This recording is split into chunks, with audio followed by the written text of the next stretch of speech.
اب نبی اسلام نے بدترین کھانا قرار دیا ہے اس کھانے کو جس کے اندر آپ فقراء کو ترک کر دیں، چھوڑ دیں، دعوت نہ دیں اور عمراء کو بلا لیں۔ مالدار بندہ جڑا رجیا انہوں رجاؤ جڑا پہلے کھانا بننا ہے انہوں کھاؤ جا کے۔ میں پچھلے سال ایک حافظ صاحب نے پوچھا، وہ مسجد کا خادم بھی ہے، وہ مسجد کا امام بھی ہے، مؤذن بھی ہے۔ میں نے کہا آپ نے کتنی افطاریاں باہر سے کی ہیں؟ کہتا پورا رمضان لنگ گیا ہوا، مینوں کسی نے ایک بھی افطاری پر نہیں بلایا۔ آپ اندازہ کیجیے افطاریاں جو بنائی ہیں ہم نے، لیکن ہم نے اس کو نہیں بلایا۔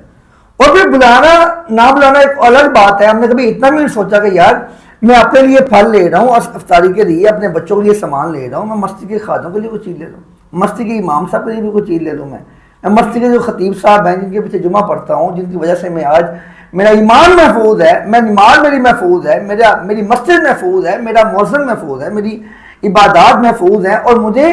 اللہ سے محبت ہے، اس کی وجہ سے میں اس کی وجہ سے رسول اللہ سے مجھے محبت ہے، اس کی وجہ سے میں آج مسلمان ہوں، تو میں اس کے لیے بھی کوئی چیز لے لوں۔ ہم ایسا نہیں کرتے، اب بڑے افسوس کی بات ہے۔ نبی صلی اللہ علیہ وسلم فرمان اللہ یاکل طعام کا اللہ تقی، تیرا کھانا نیک لوگ کھائیں، متقی کھائیں، پرہیزگار کھائیں۔ ہم اس کی پرواہ نہیں کرتے، ہم اس کا اہتمام ہی نہیں کرتے۔ تو اس لیے میں آپ سے کہنا چاہ رہا ہوں کہ کم از کم رمضان المبارک میں اگر آپ افطاری کا سامان لینے جائیں تو کوئی نہ کوئی پھل، کوئی نہ کوئی چیز اپنے امام صاحب کے لیے بھی لے لیا کریں۔ اور پھر عید کی شاپنگ کے معاملے میں بھی آپ کو غور کرنا چاہیے کہ ہم اکثر عید کی شاپنگ رمضان میں کرتے ہیں، حالانکہ رمضان میں کرنی نہیں چاہیے، حالانکہ یہ رمضان المبارک سے پہلے کرنی چاہیے، تاکہ رمضان المبارک میں آپ کا تعلق قرآن سے ہو، آپ کا تعلق مسجد سے ہو، ذکر اذکار سے ہو، آپ کا تعلق دینی مجالس کے ساتھ ہو، اور رمضان المبارک میں آپ کی آنکھیں، آپ کے کان، آپ کے ہاتھ، آپ کے پاؤں، آپ کا مال، آپ کی تنہائیاں، آپ کے اختیارات، ہر چیز خصوصاً رمضان المبارک میں اللہ کے تابع ہوں۔ آپ آخرت جب کہ جو اللہ نگاہ نہیں جھپک رہی، آپ اس طرف دیکھیں نہ جہاں اللہ نے دیکھنے سے منع کر دیا، آپ وہ بولیں نہ جس سے بولنے سے منع کر دیا، وہ پکڑیں نہ، اس کو چھوئیں نہ، اس طرف چلیں نہ جس طرح اللہ نے منع کر دیا۔ تو رمضان کو ایسے گزاریں، لیکن ہم اسے گزارتے ہیں شاپنگ کے اندر، اور شاپنگ کے معاملات میں چکر میں اپنا رمضان سارا خراب کر لیں۔ ٹھیک ہے آپ کر رہے ہیں شاپنگ، ٹھیک ہے، لیکن آپ ایک کام کیجیے، کبھی سوچا ہے کہ میں اپنے لیے 2 سوٹ لینے جا رہا ہوں، 3 لینے جا رہا ہوں، میں 1 سوٹ اپنی مسجد کے امام کا لے لوں،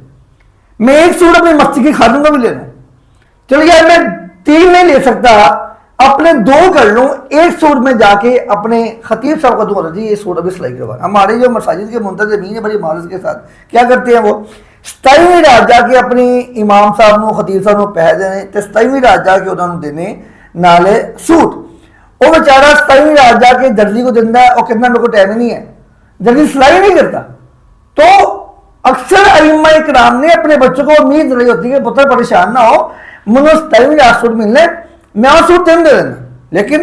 27ویں رات سوٹوں کا تک بنتا ہے۔ میری درخواست ہے منتظمین مساجد سے کہ یار اپنے امام کو پہلے اس کو کمپنسیٹ کرے، اس کو پہلے سے یار چیز دینی ہے آپ نے، تاکہ وہ بندہ عید اچھی طرح گزار سکے۔ اور پھر عید والے دن، عید کی رات جب آپ لوگوں نے اپنے لیے پھینیاں لینی ہے، جب آپ لوگوں نے اپنے گھر کے لیے گوشت لینا ہے باہر سے کہ یار میرے بچے نے کل گوشت کھانا، مہمان آنے، یہ وہ تو مسجد کے مولوی صاحب جو ہیں اسی گھر میں مہمان آتے ہیں۔ اپنے ائمہ کو، اپنے علماء کو فکر معاشی اظہار کریں۔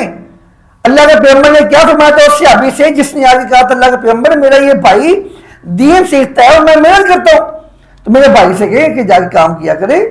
فرمایا یہ نہ سمجھو یہ تمہارے اوپر بوجھ ہے، یہ سمجھو کہ اللہ شاید تمہیں اس کی وجہ سے لعلک ترزق بھی، اللہ تمہیں رزق دے رہا ہو۔ تو اپنے ائمہ کا خیال کریں، ان نیک لوگوں کا دیندار کا خیال کریں، اللہ آپ کی کاروبار میں برکت دے گا۔ یار عید کی شب جب آپ نے اپنے لیے گوشت لینا ہے تو کوشش کریں اپنے امام صاحب کے لیے لازمی لیں، بوتا نہ لو یار، 1.5 کلو 2 کلو لے لو یار، کہی کیا مطلب نہ آئندی ہے۔ اپنی ماں سے گھر والے 10 کلو لیندے ہو، 8 کلو لیندے ہو ہیں کہ بھائی بنا دے یار، وہ چمپا بنا دے فلاں کرتے تھے، مولوی صاحب واسطے کلو لے جا کرو، کدی گل قیامت آئی نہیں۔ اس لیے اس چیز کا خاص اہتمام کریں، عید والے دن اپنے ائمہ کا، خادمین کا، ان کے ساتھ بیٹھے کھانا کھائیں۔ حضرت صاحب آپ کا کھانا ہماری طرف ہے، پوری فیملی کا کھانا ہماری طرف ہے، آپ کی وجہ سے ہم نے رمضان گزارا، آپ کے پیچھے ہم نے تراویحیں پڑھی ہیں، آپ کے پیچھے جمعے پڑھے پورا سال ہم نے، آپ کے پیچھے ہم نے نمازیں ادا کی ہیں پورا سال، آپ کی امامت میں ہم نے اللہ کی عبادت کی ہے، اللہ کو سجدہ کیا ہے۔ عید کا موقع ہے، ہم یہ بھی ایک ساتھ گزاریں گے، ان کو بلائیں، اس کو پوری فیملی کے ساتھ اپنا گیسٹ بنائیں، مہمان بلائیں، جو کر سکتے ہیں وہ تو کریں۔